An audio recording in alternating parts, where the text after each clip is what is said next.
Pasando tal un cual. poquito a la siguiente pregunta que me gustaría realizarles es, entonces, obviamente no se trata de generalizar, ya hablamos de esto, ¿no? De que se trata de hacer una evaluación ideográfica, ¿no? De individual de cada individuo acerca de cada problemática, pero entonces podrían ser todas las variables que pueda hacer que una persona pueda entrar a esta situación de depresión? Bueno, es una muy buena pregunta. Variables en el sentido de topografías hay muchísimas. Muchas. Por lo general, todo aquello que tiene que ver con algo que tenga un impacto, digamos, negativo, ¿vale? Una persona puede llevar a... Cuando hablamos funcionalmente, que creo que es una mejor manera de entenderlo, las teorías pioneras desde el análisis de la conducta, del origen de una conducta depresiva, del origen más no del mantenimiento, se viene precisamente a causa de una pérdida de la mayoría de fuentes estables de reforzamiento positivo de los comportamientos saludables o normativos de una persona, ¿vale? Entonces estamos hablando que aquella situación que involucre precisamente que una respuesta o una clase de respuesta saludable se deje de reforzar, por ley, por principio, sabemos que se tiende a extinguir. Entonces, ¿de qué manera se pueden perder estas fuentes? Bueno, con una pérdida, una pérdida de un ser querido, una jubilación, ¿vale? Un despido, enviudar, dejar de ver a una persona, a un familiar querido por la distancia, que los hijos se vayan de la casa, que te asciendan a un trabajo y en el ambiente donde te desenvolvías, donde era un ambiente que reforzaba varios comportamientos, se cambia, pasar quizás de un ambiente, de una ciudad a otra, una ciudad donde a lo mejor no se emiten comportamientos sociales o de autocuidado porque no se refuerzan. No necesariamente cuando hablamos de pérdida de reforzadores, no necesariamente está involucrado con un evento negativo, por así decirlo, ¿no? Si quisiéramos evaluarlo de alguna forma, como por ejemplo la pérdida de un ser querido, un duelo o algo así. No necesariamente está relacionado con ello, que se puede dar, claro, pero también tiene que ver con algunas situaciones que pueden parecer beneficiosas, ya te digo, un ascenso, cambiar de una ciudad, cambiar de trabajo, cambiar de escuela o cosas así por el estilo, ¿no? Y que puede estar relacionada con ello también. Ahora bien, esa es, digamos, como que la principal causa asociada, ¿vale? A la presentación del comportamiento depresivo. Pero también hay otros modelos conductuales provenientes del análisis de la conducta que te explican también por qué una persona puede entrar en este comportamiento depresivo, puede empezar a emitir este comportamiento depresivo, que es también por medio de estimulación aversiva o estimulación punitiva, lo que podría llevar a un aprendizaje de castigo, es decir, que disminuye ciertos comportamientos, ¿no? Sabemos que el castigo disminuye comportamientos y si un castigo es aplicado o es contingente a respuestas saludables o normativas o que no son depresivas, pues pueden disminuir precisamente estos comportamientos. Vamos a ver, por ejemplo, una persona que ha sido expuesta en repetidas ocasiones a violencia familiar, violencia de género, que también, digamos, es víctima de bullying o este tipo de cosas, pues castigaría quizás muchos comportamientos, ¿no? En el caso del bullying, castigaría a lo mejor comportamientos de tipo social, comportamientos de satisfacer algunas necesidades, ¿vale? De asistir a la escuela incluso, ¿no? Por el mismo bullying.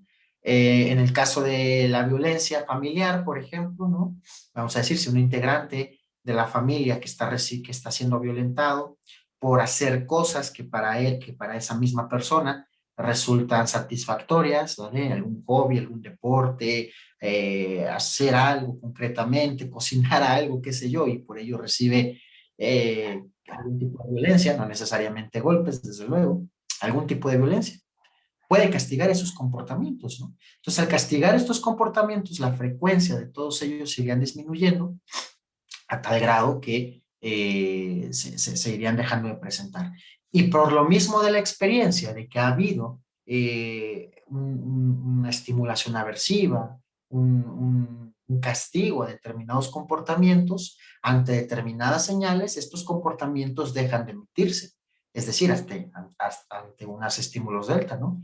Porque la persona ha aprendido que cuando hace algo en presencia de tales cosas o en presencia de tales personas, este comportamiento es castigado, por lo tanto, escapa o evita, ¿vale? Y entonces, este comportamiento de evitación, bueno, ya sabemos que se mantiene por reforzamiento negativo, pero para que se empiece a evitar por reforzamiento negativo, tiene que haber una experiencia como de este tipo para que empiece a evitarla. No se empiece a evitar nada más porque sí, ¿vale? Tiene que haber una experiencia en algún punto de la vida, ¿no? Una experiencia ya sea de cualquier tipo, ¿vale? Que esté relacionado con ello y que haga que la persona posteriormente vaya emitiendo estos comportamientos de evitación, de escape y que se mantienen por lo regular de manera automática. Estos dos modelos, tanto de extinción de comportamientos depresivos como de castigo, perdón, de extinción de comportamientos normativos, saludables, como de castigo también, son los que se pueden utilizar para el origen de comportamientos depresivos. Ahora, eso es el origen, falta cómo se mantienen. ¿Cómo se mantienen? Pues ya hablamos de uno, que es a través de comportamientos de evitación y escape, que por lo general, no digo que todos, porque decir que todos sería una aseveración a priorística, ¿no? Un tanto incorrecta de mi parte, decir que todos se mantienen de manera automática o que todas se mantienen por la evitación de las emociones. Es una cantidad muy grande, pero no todos. Encontraremos, acuérdense que topografía no es igual que función. Entonces, y también podemos encontrar que hay comportamientos depresivos que se van a mantener por reforzamiento positivo. Es decir, comportamientos, por ejemplo, pasivos, de estar todo el día en la cama, de estar, por ejemplo, solamente en el sillón, viendo televisión, viendo el celular, viendo las redes sociales, de no pararse, por ejemplo, a comer incluso, o no pararse, por ejemplo, para asear el cuarto, puede estar reforzado con lo que en algunas personas conocen como ganancias secundarias, ¿no? Vamos a decirlo, ya decíamos en un principio que de una manera bien intencionada, una preocupación genuinamente humana, un familiar dice, bueno, pobre, la está pasando mal, voy a tratar de ayudarle de alguna forma, y como sé que la está pasando mal, voy a ayudarle, pues llevándole quizás la comida a la cama, aseando el cuarto por él, haciendo cosas por él o ella, ¿no? Entonces, este tipo de que se conocen como ganancias secundarias probablemente estén relacionadas también con el mantenimiento de algún tipo de comportamiento depresivo. Las cosas que se pueden hacer para este tipo de casos es, ok, si un familiar quiere echarle la mano, quiere ayudar a una persona que está pasando por una situación de este tipo, se puede, claro que sí se puede, pero tampoco se trata de hacer las cosas por él, es más involucrarse en la actividad, ¿vale? Decir, oye, ¿quieres comer? ¿Qué quieres comer? Yo te lo preparo, pero me vas a ayudar a prepararlo, ¿vale? Vente, involúcrate con ello. Estamos activando a la persona, estamos haciendo que entre en contacto contingentemente con consecuencias que pueden ser reforzantes, que esto lo vemos a posteriori, desde luego. ¿Quieres que se arregle tu cuarto? Vente, lo vamos a arreglar entre los dos. Vamos empezando por una parte, ¿vale? De manera gradual, ¿sí? Y así sucesivamente. Entonces, ¿por qué hay que tomar en cuenta tanto estas formas en las que se puede llegar, digamos, al origen del comportamiento depresivo y la manera en que se mantiene? Es muy importante porque conocemos, al menos que desde el análisis de la conducta, un comportamiento, una topografía de respuesta más bien, puede estar sujeta, dependiendo de en qué situación y frente a qué situaciones se encuentre, puede estar manteniendo distintas funciones. Entonces, decir a priori que siempre es comportamiento de escape, de evitación, ¿no? O esto que se ha puesto un tanto de moda de la evitación experiencial, creo yo, un error a priorístico, ¿vale? Entonces tenemos que tomar en cuenta que puede haber distintas funcionalidades en el comportamiento, que incluso una misma topografía de respuesta puede tener distintas funcionalidades según en la situación o frente a entre los antecedentes que se encuentre. Y de esta manera creo yo que podríamos abarcar de una manera un poco más exhaustiva esta evaluación que nos permitiría diseñar intervenciones o saber qué hacer en determinado momento. Al final, lo que nosotros queremos conseguir para modificar el comportamiento es aumentar desde luego los comportamientos saludables, los comportamientos terapéuticos, los comportamientos antidepresivos, por así decirlo, y que obviamente para que se mantengan tienen que estar viéndose reforzados y hay que buscar fuentes de reforzamiento que propicien el reforzamiento automático. Por lo tanto, activamos a la persona para que consiga, ¿no? este contacto con fuentes estables de reforzamiento. Al final, por eso tratamos de activar a la persona y si te das cuenta, todo está relacionado en algún punto funcionalmente porque el mantenerse inactivo o evitando o escapando, ¿vale?